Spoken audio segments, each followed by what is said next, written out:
అల్లుడు ఈ మిషన్ చాలా బాగుంది అల్లుడు. కాళ్ళని కసాబిసా నొక్కేస్తుంది. పిల్లల కాళ్ళు నొక్కడం మానేసాక ఈ మిషన్ కనిపెట్టారులేండి. ఎందుకు రాజుని ప్రేమించినవు? నేను అడగగానే బ్యాలెన్స్ చేయిస్తాడు, నాకు పానీపూరి తినిపిస్తాడు, ఆటోలలో రోజు తిప్పుతాడు. నేను అడిగానని చెప్పి బిట్లు చూడ్డం ఆపేశాడు. ఏమన్నా పిచ్చిగా లేసిందా నీకు? రాజు అందరు మగోళ్ళ లెక్క కాదు మేడం. దేవుడా, ఆ ట్రైలర్లోనే నీ జీవితం అంతా నేను ట్రావెల్ చేసినట్టు అనిపించింది నాకు. ఒంటి మీద సున్ని లేకుండా కాలు బయట పెట్టాలి, నీ సంగతి అయినట్టేనే. చాలా టాక్సిక్ రిలేషన్షిప్లో ఉన్నట్టు అనిపించింది నాకు. నువ్వు మన గురించి ఊరంతా టామ్ టామ్ అయిందంట. టాటో అయితే లవ్ చేయవానే? లవ్ చేసేందుకే, పెళ్లి చేసుకోవడానికే కదా. ఏమనుకోరంటే ఒక మాట చెప్తా, ఇట్లనే కాళ్ళు ఒత్తుతారు, స్టార్టింగ్ పడ్డాక పీక నొక్కుతారు. మీ ఆయనతో మీరు ఎప్పుడు గొడవలు పడలేదా? ఇక్కడ టాపిక్ నాది కాదు.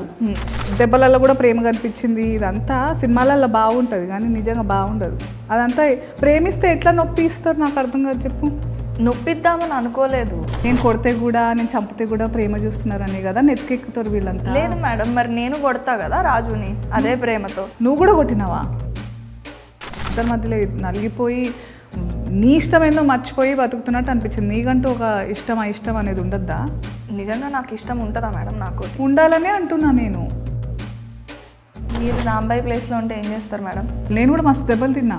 సిటీలో నీలాంటి ముద్దుగుండే పిల్లల్ని, ఇంత పద్ధతిగా ఉండే వాళ్ళని మస్తు మంది చూస్తారు.